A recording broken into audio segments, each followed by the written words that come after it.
ballots come November, none other than Libertarian Party nominee Joe Jorgensen. Howdy, Joe. Hey, how you doing, Matt? I am doing great because I only watched some of the previous Me town too. hall debates. Before we get started here, a couple of house cleaning notes. Reason magazine, which has been around since 1968, is your magazine for free minds and free markets. You can follow us at reason.com.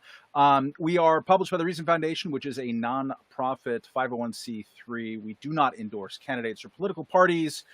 We are interested in issues of libertarianism with a small L, and we also cover the Libertarian with a capital L party enough throat clearing. We're also going to be fielding some questions from people who've submitted them to the campaign here during our next 60 minutes. So, Joe, before we get started, really, this night is weird because this was supposed to be a debate between President Donald Trump and Joe Biden, and then because of coronavirus and other things, it got stopped or delayed or postponed or put off.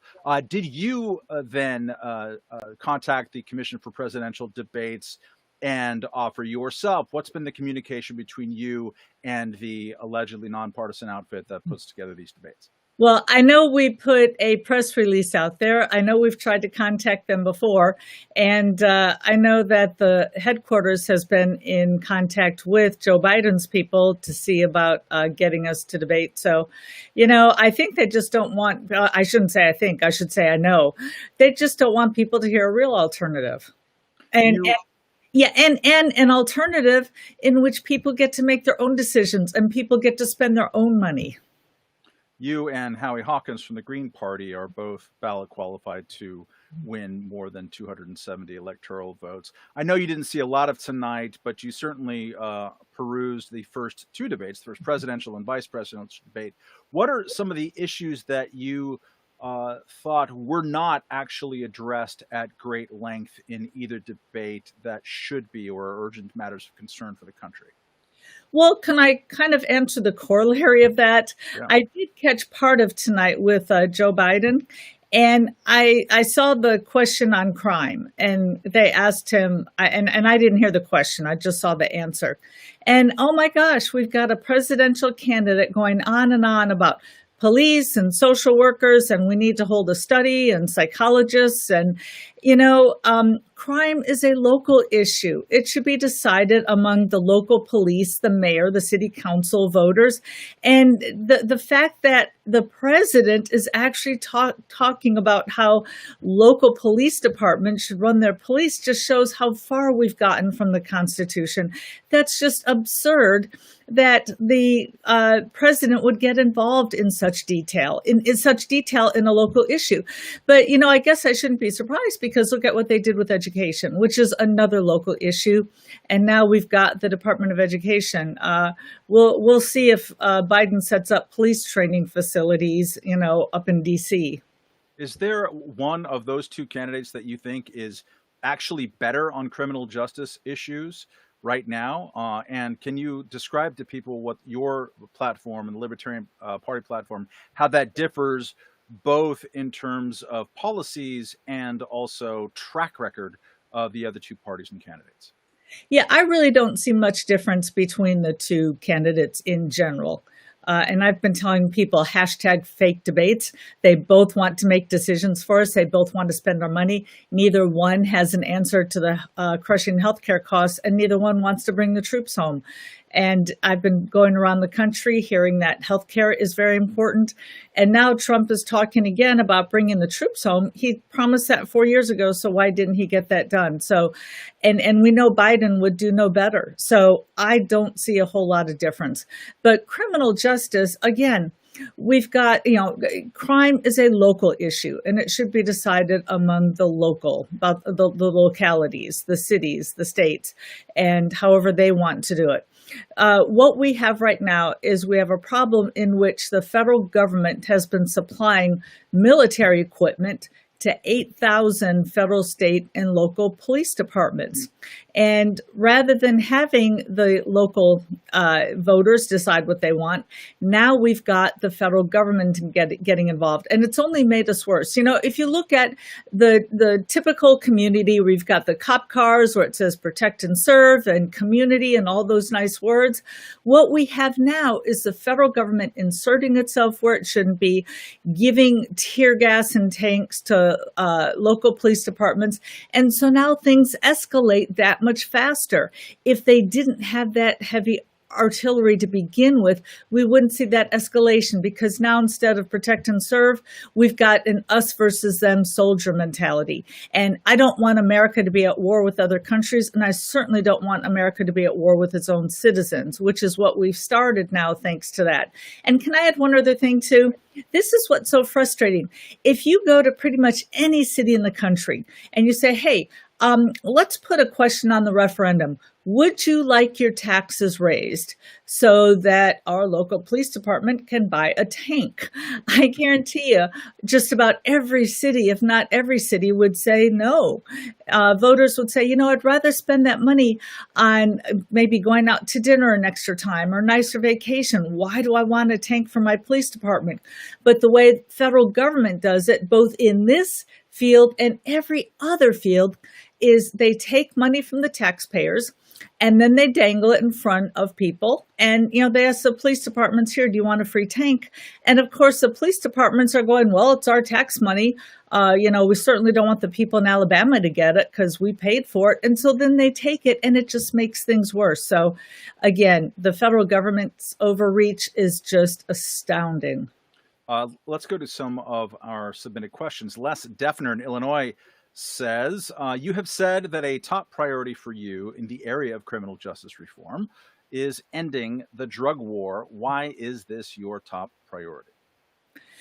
First of all, it is causing a lot of problems. We hear about systemic racism, and if you look at the drug war, you'll see that drugs that people of color use have longer prison sentences than drugs that whites tend to use. Also, even though whites and blacks use drugs at about the same rate, there are about 6 times as many blacks incarcerated. And what I've been going around telling voters is that what we have is not a drug problem. What we have is a drug prohibition problem. For instance, when was the last time you heard of a liquor store owner selling gin, trying to push gin on high school students? Or when's the last time you heard of a vodka addict breaking into houses just to support the habit? And when's the last time you heard of 2 liquor store owners having a shootout over the best corner? These are all prohibition problems that we had in the 1920s with alcohol prohibition.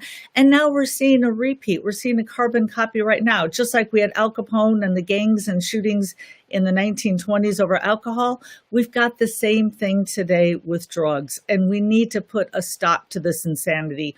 I want to see a drug peace, not a drug war. You referenced the pandemic response and the economy as it stands right now. In Washington, D.C. right now, House Speaker Nancy Pelosi has been negotiating with Treasury Secretary Steve Mnuchin. They're talking between, I think, 1.8 trillion and 2.2 trillion dollars in another coronavirus-related relief package. Mitch McConnell in the Senate is talking about more of what the people have described as a emaciated bill that's closer to $500 billion. The Libertarian Party and you are not out there talking about even $500 billion for coronavirus. What do you want, and how can you tell suffering voters that now is the time for austerity? Heck, Matt, we're not even talking about $500. I was Harry Brown's running mate in 1996, and he used to say that government first breaks your legs and then expects you to be grateful when it hands you a crutch. And this is exactly what we saw with the government. First of all, the FDA and the CDC blocked testing, so we didn't know who could go out and work and who needed to stay home. Therefore, thanks to the government, we lost tens of millions of jobs. Meanwhile, South Korea, who did get ahead in testing, using testing kits that we weren't allowed to use, they were able to get ahead of the curve and pretty much eradicate COVID without a lockdown at all. So first of all, they break our legs. by not allowing us to be tested, and by getting rid of tens of millions of jobs. And then they want us to be grateful when they hand us our own money. So first of all, whether you're talking $500, 500 million, whatever, you got to ask yourself, where is that money coming from? Now, we heard stories that the checks from the last time around were delayed because Trump didn't, Trump wanted his name written on those checks. Well, that would have been fine if the money came out of his back pocket, but it didn't. That money is coming from us, our children, and our grandchildren. So first of all, we're not being given any favors. And secondly, the research is clear that money left in the hands of businesses creates twice as many jobs as that same money put in the hands of government. So why, would you rather have, let's say, General Motors or Ford or a local company? Would you rather have them have that money to create jobs, or do you want to give that money to Donald Trump or Joe Biden to create jobs? I suggest we leave it in the hands of the companies. And last, when we look at the shutdown, it was so unfair because many large companies were allowed to remain open, a lot of the big box stores, while the mom and pop stores were shut down. So if we look at these CARES Act, a lot of people were glad to get their $1,200 checks, but they don't realize that a lot of money went to these big corporations. Wouldn't it be better if we could just keep that money? And I know what I would have done. I would have spent it at the mom and pop stores who weren't allowed to stay open. I don't want my money going to the special interests of the congressman. I don't want my money going to the large corporations who were allowed to stay open during the pandemic anyway. So how about let's put decision-making power back into the people. They know better how to spend their money than any lobbyist or bureaucrat in Washington can. Let's keep it on largely the same theme here. Mark Johnson from Frenchville, Maine, says you've wanted to cut spending.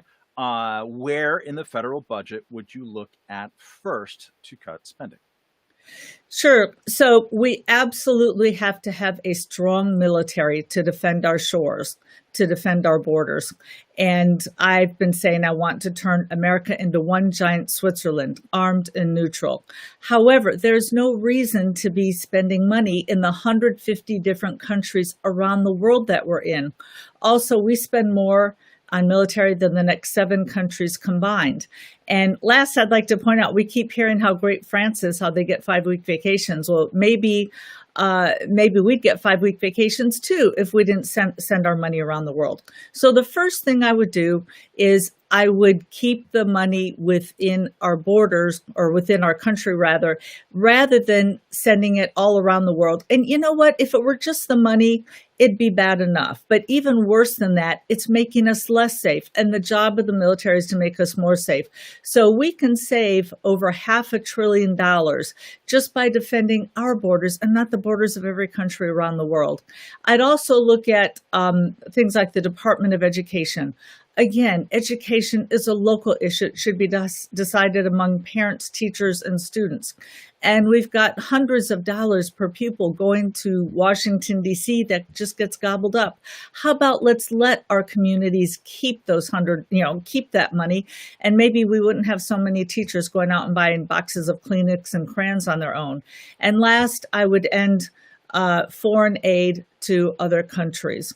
And, there's a joke that foreign aid is nothing more than money being transferred from poor taxpayers to rich dictators in other countries. Of course, Americans are very generous, and many of them might want to help people around the world, and they're more than welcome to help other people around the world. But the government shouldn't be making that decision for us. You referenced foreign policy and kind of adventurism abroad. A lot of libertarians and a lot of people who support Donald Trump and a lot of progressives are leery, let's say, of our military alliances, of multilateral organizations like the World Trade Organizations, in some cases even the United Nations. A lot of libertarians hold these beliefs too. Should America be in these types of international institutions? No. Even though I'm a teacher, I can give a quick answer. No, it doesn't help us, and there's no reason to be there. And can I add, Donald Trump has mentioned that the other countries don't pay their fair share, and he's right. Well, here's one way to have the other countries pay their fair share: have us not pay anything. So no World Health Organization, no United Nations. We're done with this. You mean the World Health Organization that told us don't wear masks, then wear masks? Now don't, what? Keep switching back and forth. They're contradicting themselves. No, if anything, they've been a hindrance. So let's stick with some more coronavirus-related questions from the audience. Sue Decany, sorry to mispronounce your name, from California, my home state, says, I am glad that you have opposed mandatory shutdowns by governors, which is the opposite of what Joe Biden was talking about just tonight. And Sue goes on to say, if you get elected and governors keep their shutdowns in effect, what will you do about it? Yes, I believe that people's constitutional rights are being taken away from them. They're not being given due process, and people should not basically be under house arrest without even a fair trial. So I would challenge these states and do whatever I could to allow people the freedom that America stands for. And what's ironic is one of my grandparents is from, his family came from Sweden, again, looking for freedom. And yet during the entire pandemic, Sweden stayed open, their schools were open, restaurants, shopping. And meanwhile, here, supposedly the land of the free, home of the brave, that my family came here for freedom, we're under house arrest. And it's absurd. So what does that actually look like in practice, though? So like if actual governors are doing this, what do you do besides call them up and say, please stop? Do you actually lift or pull a lever of some sort? Oh, yeah, no, I would absolutely pull a lever. Similar to if you look back at Governor Wallace, who stood on the steps of the University of Alabama preventing Black students from attending. Their constitutional rights were being taken away from them. And something I've been very strong about is that the federal government needs to just stick to its own job, which is why I say we shouldn't be involved in crime. We shouldn't be involved in education. However, when it comes to people's constitutional rights, absolutely the federal government should be involved, just as it was with the University of Alabama. So I would do something similar to what the government did then and just tell states, no, you cannot take people's constitutional rights away from them. So you send the National Guard to Walmart. Is that what I'm hearing? No, I would sue. I would sue the states. I would take whatever legal action I needed to do. Question, there's a lot of talk that this is the most important election of our lifetimes, which we hear every 4 years. I think the Trump campaign has mentioned that it's the most important election ever. I wouldn't be surprised if we hear that from some Biden supporters as well. Do you believe that?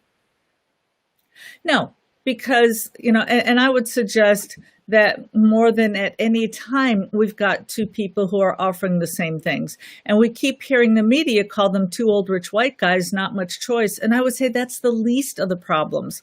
As I mentioned before, they both want to spend our money. They both want to make decisions for us, and neither one is going to bring the troops home.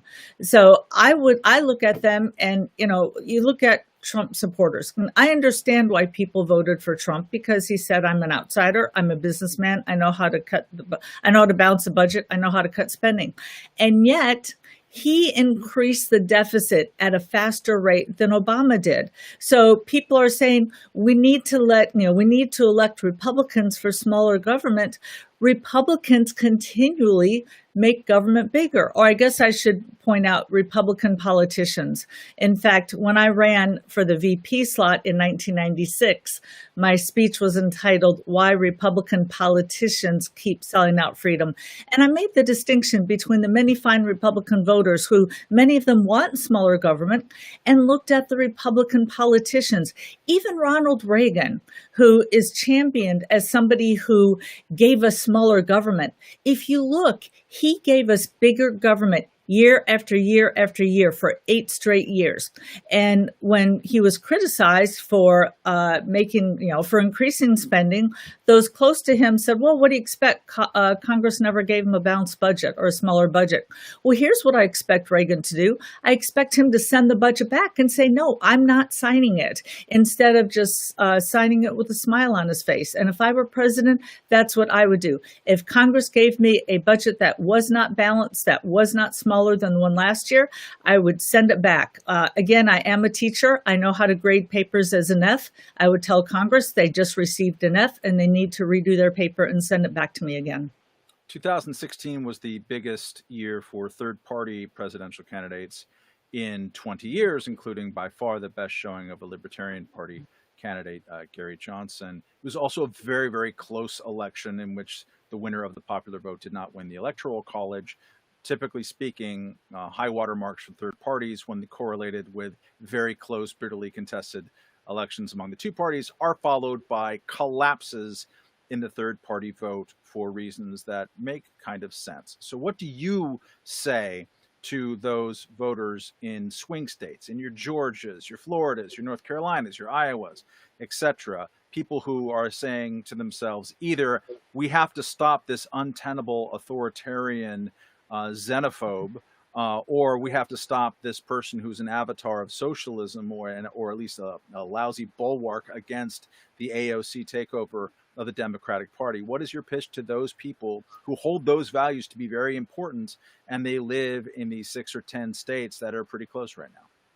Well, again, you mentioned Biden and socialism. I would ask people what their definition of socialism is, and isn't the fact that Trump increased deficit spending even more than Biden, isn't that a sign of socialism, that government is actually taking over functions it shouldn't be doing? What I would tell the people in the swing states is, guess what? People are paying attention to you. You can actually change the course of this country. And if Republicans acted like Republicans and Democrats acted like Democrats, I would have absolutely no bearing on the outcome. If Trump had come in and acted like the businessman, if he came in and balanced the budget, cut the deficit, cut the debt, brought the troops home, he could win in a landslide because he would have followed through on the campaign pledges. And by the way, he looked different than a Democrat. Right now, he looks just like a Democrat with all of his spending. And I have heard some Republicans say, well, but yeah, he did cut taxes. But if you cut taxes without cutting spending, now you're just going to have to increase taxes down the road. Milton Friedman used to say that an increase in spending now is equivalent to an increase in taxes later on. And then to the Democrats, I say, is Joe Biden really the candidate you wanted? And is the Democratic Party the party you want now? When I grew up in the 60s, the Democratic Party was the anti-war party, the party of peace. And yet they muzzled Tulsi Gabbard, kept her off the stage. They're supposed to be for the little guy. And yet we've got, as recently as 2012, Barack Obama and Hillary Clinton both saying gay marriage should be illegal. And I realize that wasn't Joe Biden, but keep in mind that Joe Biden keeps following Obama's coattails. So, Obama thought that gay marriage should be illegal in 2012. Is that the kind of Democratic Party you want?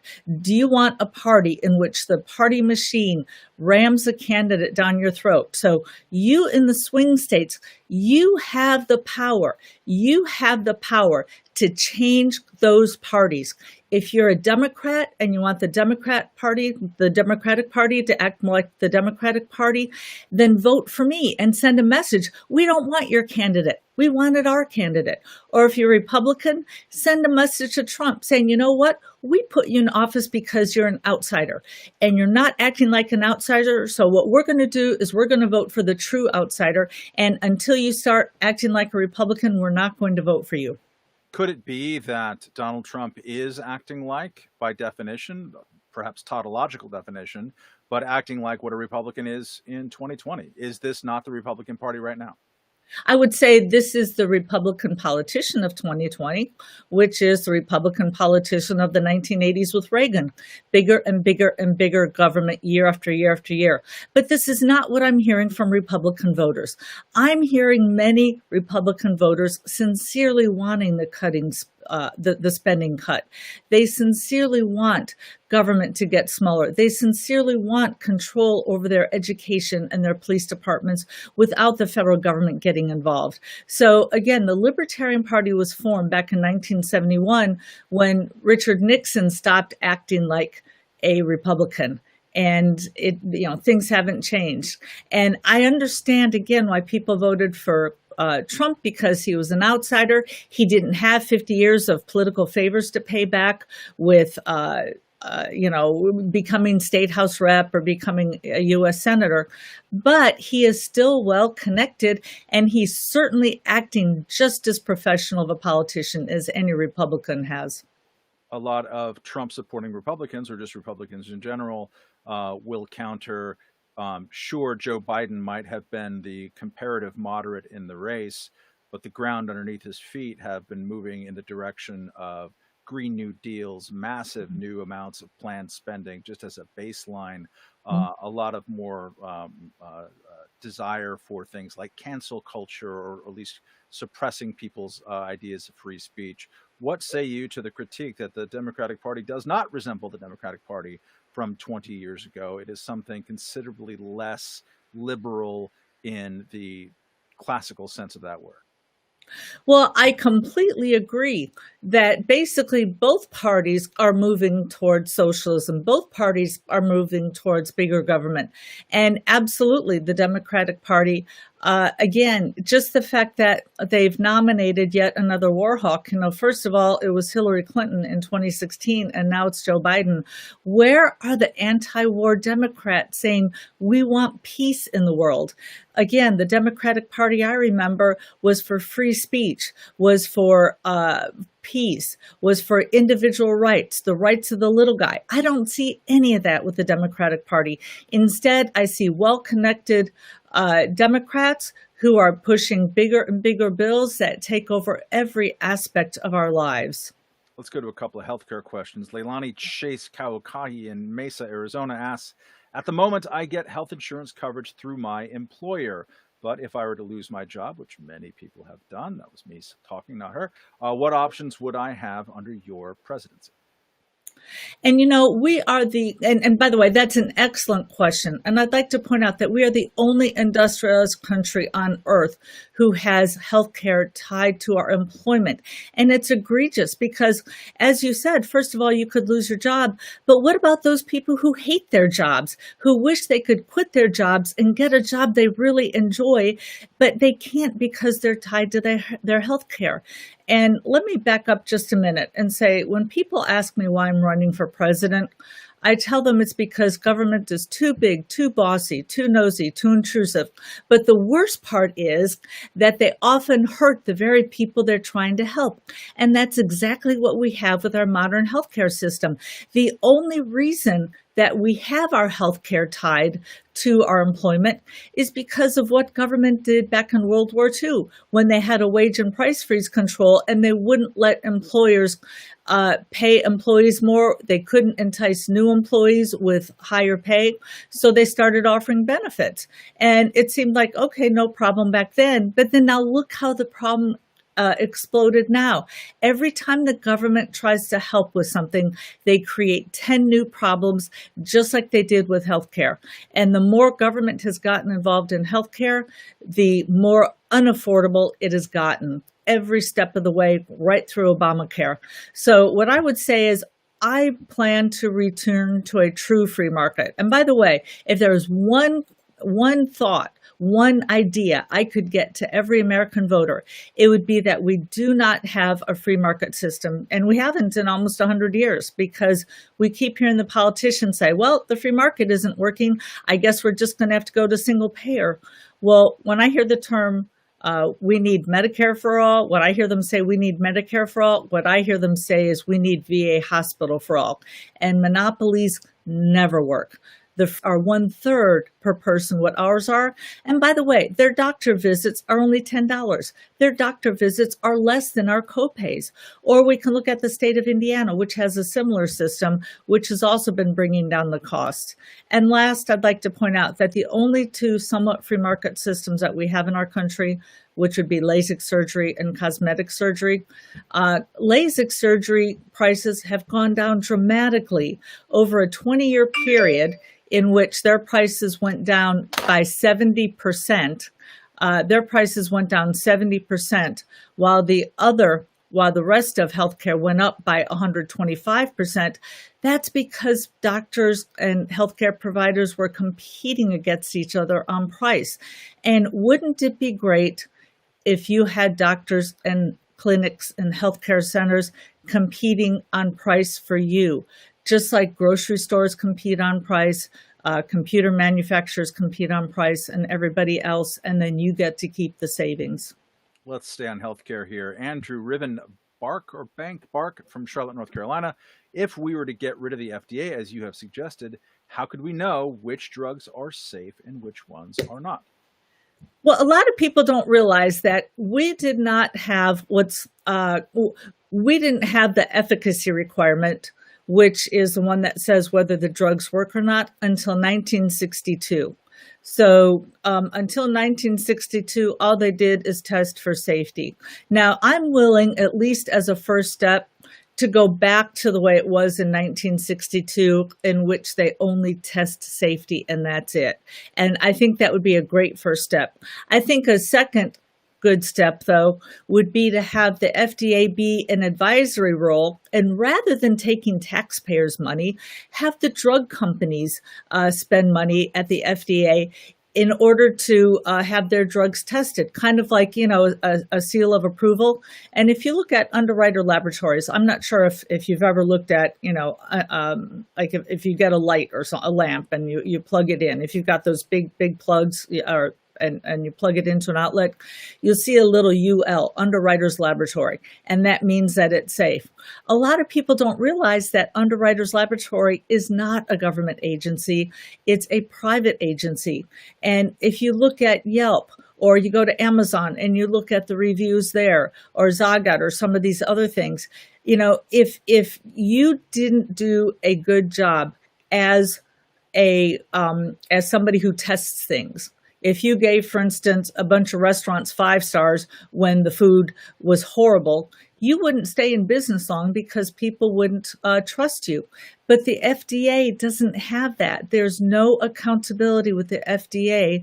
And if they make a mistake, they can't go out of business. So I would rather have other companies working for us, competing for our business, trying to do a much better job. People like Consumer Reports. You've mentioned before running for vice president in 1996 with Harry Brown. What has changed in your estimation in that nearly quarter century, whether it's about the country, whether it's about the status of the Libertarian Party, whether it's about the experience of campaigning? I know you've been in 50 states. What looks different from your vantage point 25 years later? Yes.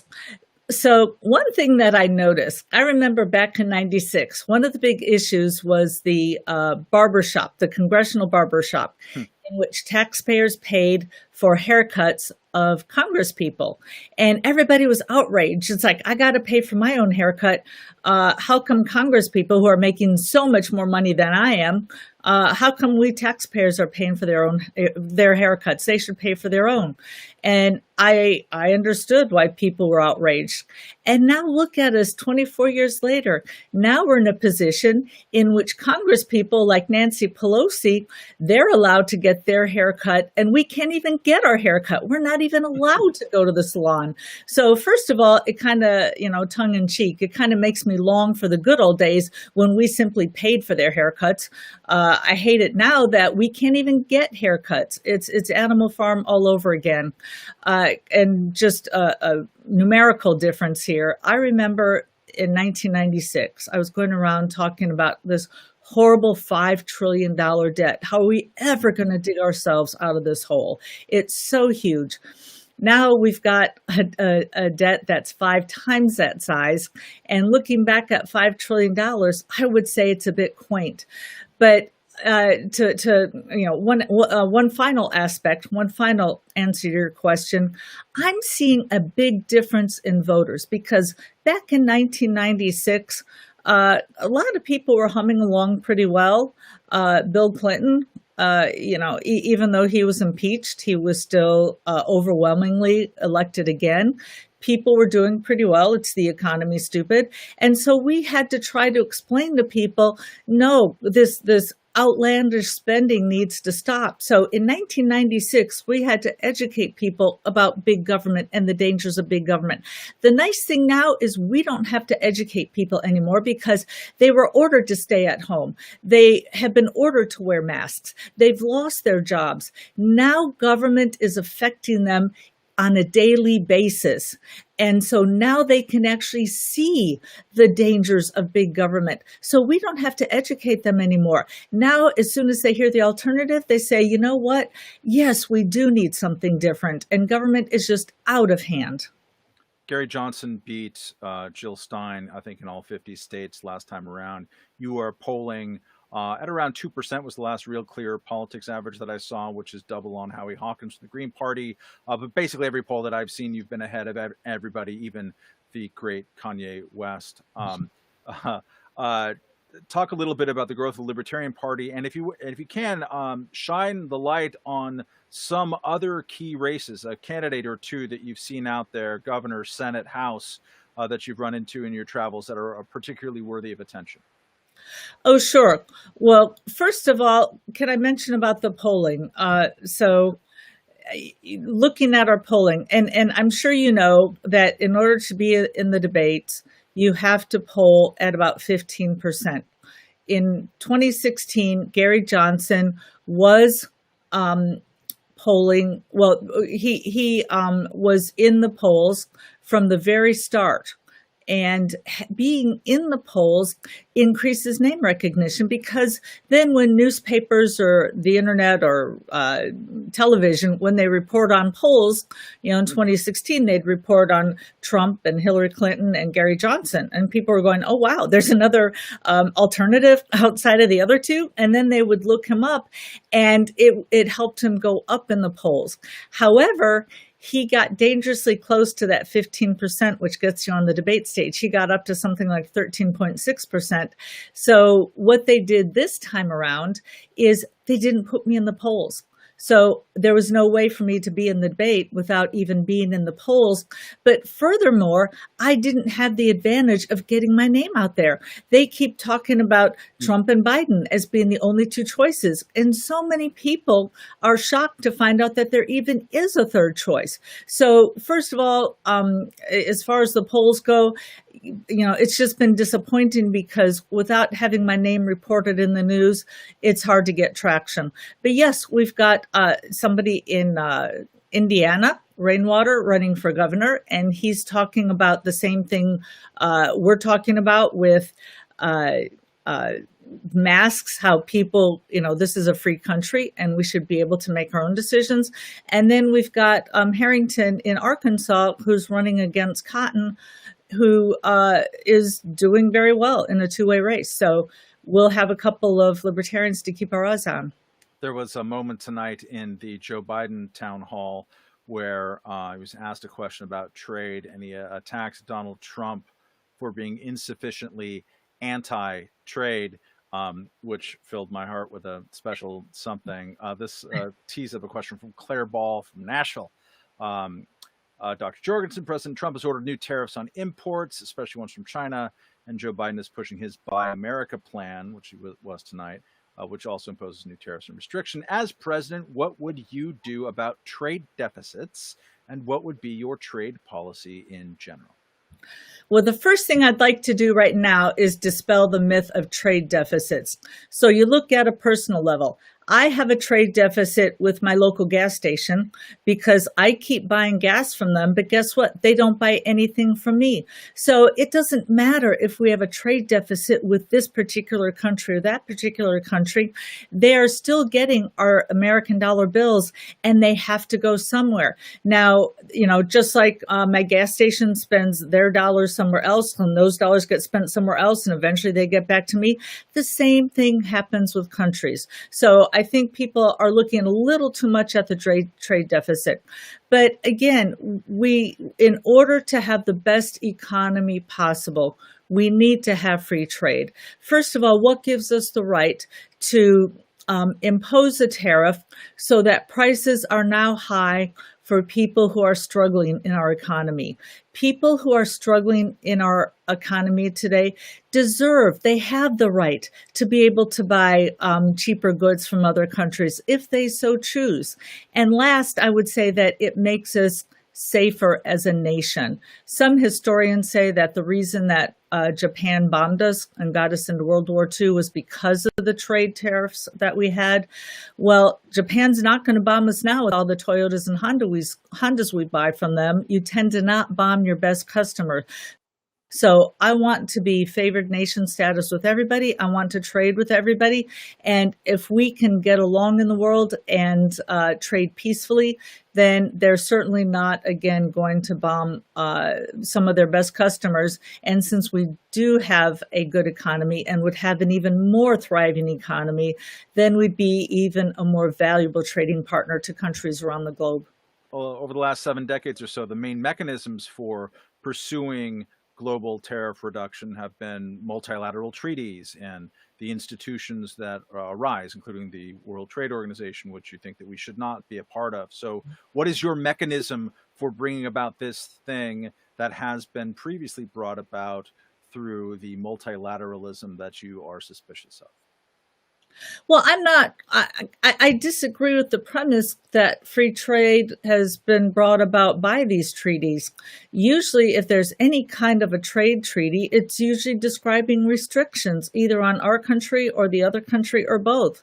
So again, we need to open up our borders to goods and services, and that's the morally correct thing to do. If you as a human being create a service or create a good, you have the human right to be able to trade with whoever you want at whatever price you want. And by the way, this kind of indirectly brings up, we talk about fair prices or fair trade. And my question is, who gets to decide what's fair? You know, if I decide I want to sell something and my neighbor's going to buy it from me at whatever price, why does somebody else get to decide whether that's fair or not? It's the two people who are trading, or the two companies who are trading, or two individuals who are trading. They're the ones who get to decide if it's fair or not the government. So if the government decides that this soccer ball has been made in a Uyghur prison camp from China, that's not the government's deal. That's just you need to buy your soccer ball for 5 cents less. I believe that the free market does a better job in just about everything, including that. You know, we saw several years ago with Kathie Lee Gifford, and it came about that people were being paid, pretty much slave labor prices, and she was humiliated, and she said, okay, I'll fix the problem. And consumers says, well, no, consumers, really took her to task for it. So if you look at today, we see all sorts of advertising where people say, oh, we're helping the energy, or we're putting, this much money back to breast cancer and so forth. People, Americans do demand that kind of stuff. And I think that, again, journalists, free market journalists, and other information sources explaining that to people will do a much better job than the government. I mean, after all, it's the government that's allowing the slave labor to go on anyway. So government's not fixing it now. What makes us think they're going to fix it in the future? Let's get a question from Tim Tierney from State College, Pennsylvania. If you are elected, how would you get cooperation from Democrats and Republicans in the House and Senate? To which I might add, can you name some Democrats and Republicans in the House and Senate who you think are kind of all right for, Democrats and Republicans?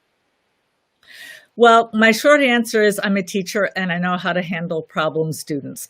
My longer answer is I would remind them who's president and remind them that, if they like their cushy jobs and their nice paychecks and they want to be reelected, then maybe they better follow along with my plan since their constituents put me into office. But last, I would not handle Congress the way Reagan did. If they sent me a budget that wasn't balanced, I would send it back to them. Now, and if I had to, I'd send the budget back to them 20 times. Now, of course, they could veto me. However, again, I'd remind them, hey, wouldn't you like your cushy job again? Stanton Stokes from Paducah, Kentucky asks, if you're elected, which federal taxes would you work to reduce or eliminate? And is there any circumstance in which you would raise a tax? I would never raise a tax, ever. The first tax I would look to eliminate would be the federal income tax. And a lot of people are a little surprised and they say, well, how can we run the government? But they don't realize that we get only about half of our revenues from the federal income tax, from the personal income tax. And you know what? Even if things were humming along just fine, we need to cut the government in half anyway. So the federal income tax needs to go.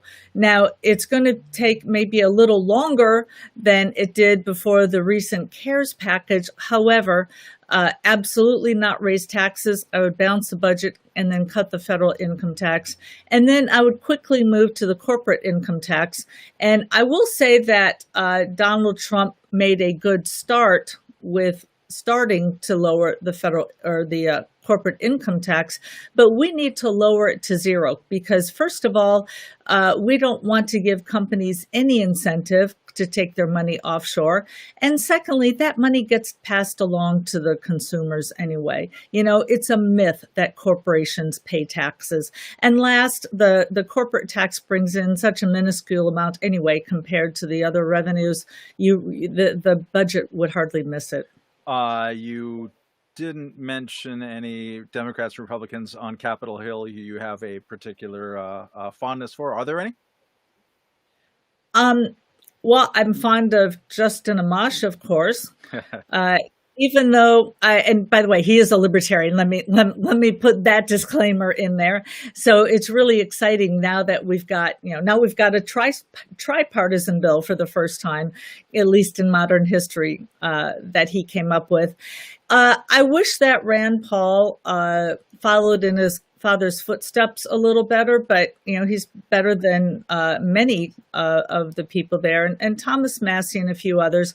So they're headed in the right direction.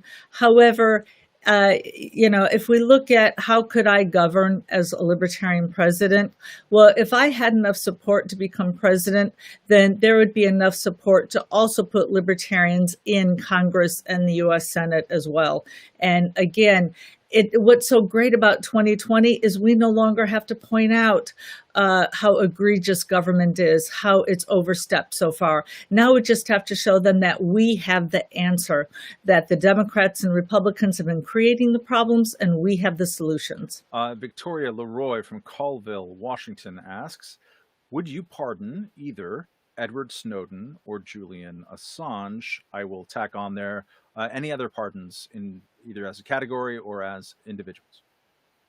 I would pardon both of them on day one, along with Chelsea Manning and Ross Ulbricht, and anybody else who's been convicted of a so-called victimless crime. If there is no victim, there is no crime. So I would pardon anyone at the federal level for simple drug use, nonviolent drug use, for sex work, gambling, anything else that there is no victim. Durand Pape from Adrian, Missouri, which one? Michigan. Got it. Sometimes there's a lot of M's out there. Do you support standardized testing in schools? As Absolutely. An educator. Oh, that's right. As an educator.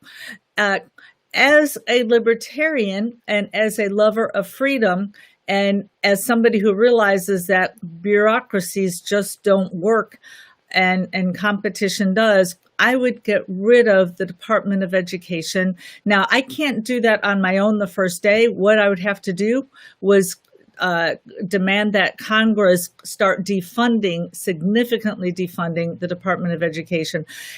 Again, parents, teachers, and students, they should be the ones in charge of their education. And the needs of rural Appalachia, much different than the needs of New York City, much different than the needs of cities in Michigan, where the voter is. And why should you have to follow a one-size-fits-all from the government, from the federal government, instead of educating your children how you want to?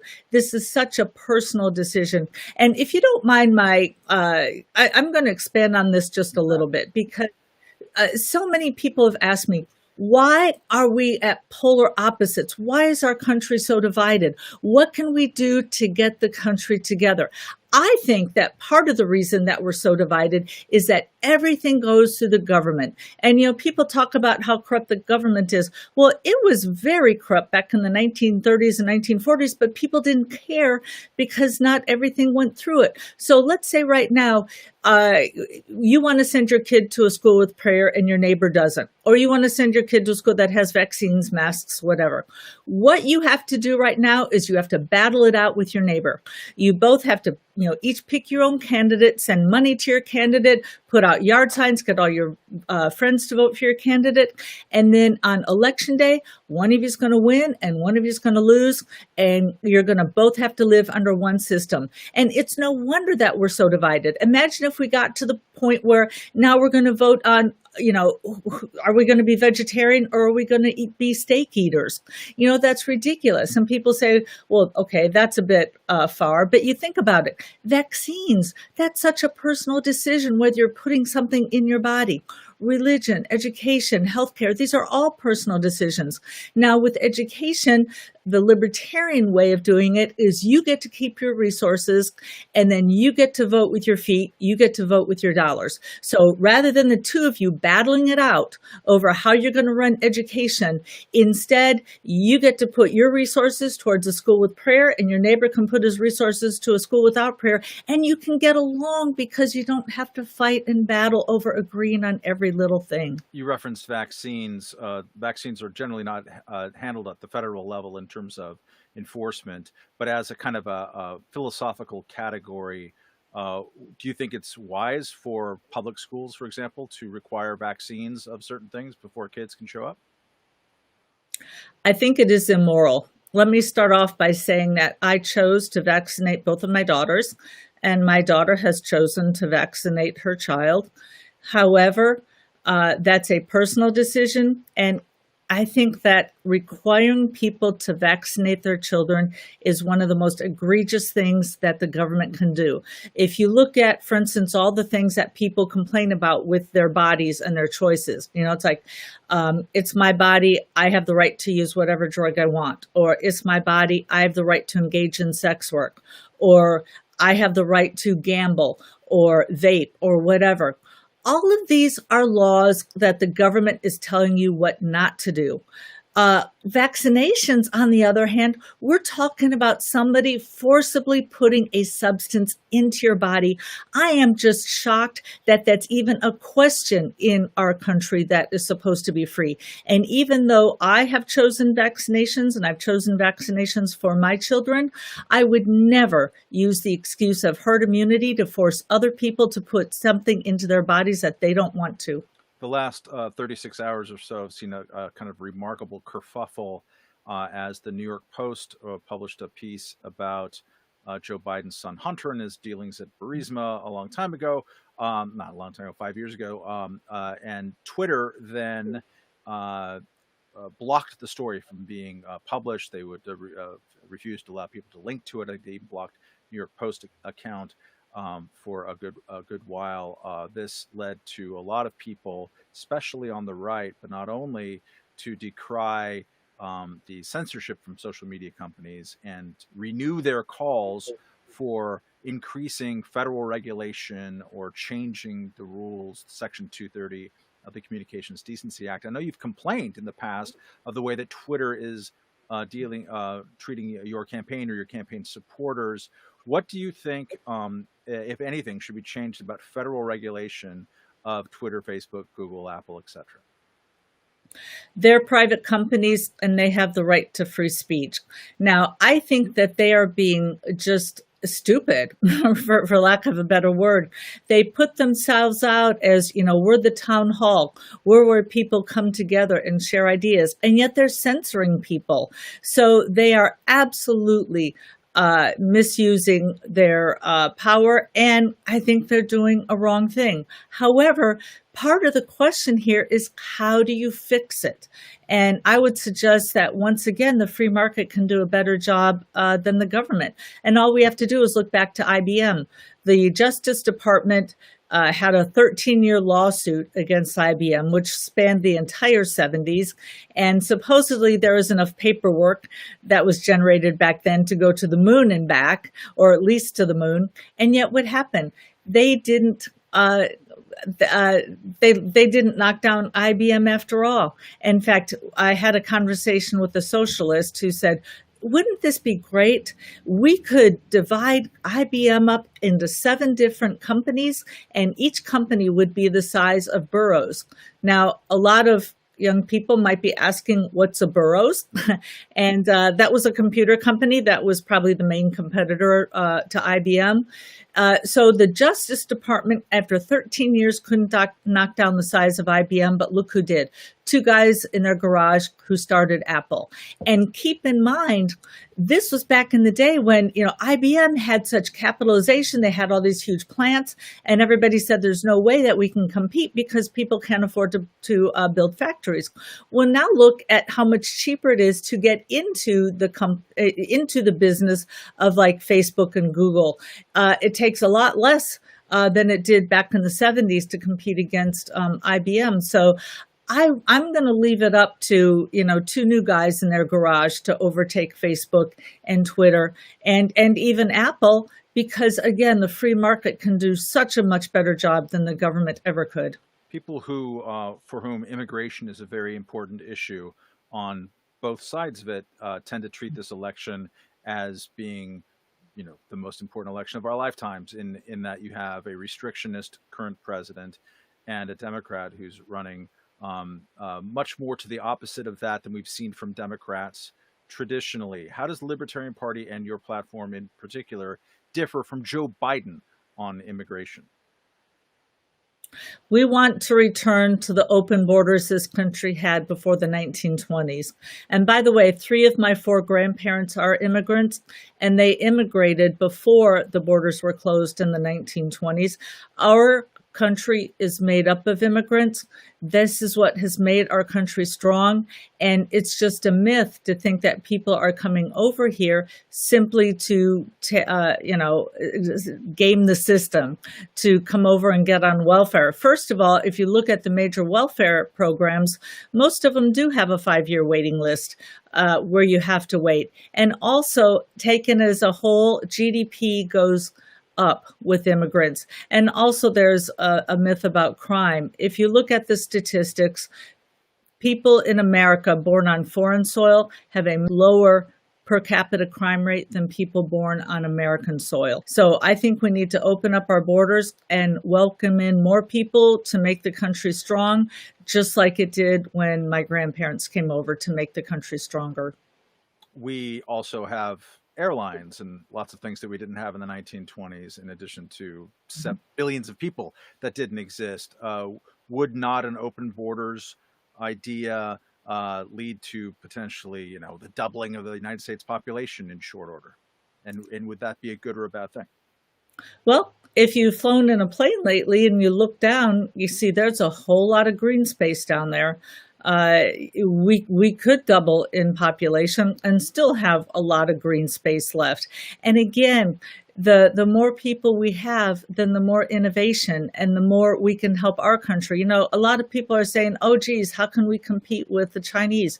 Oh, here's how to compete with the Chinese. We can bring in the best minds from around the world. We've got about 2 or 3 minutes, 2 minutes left that I see.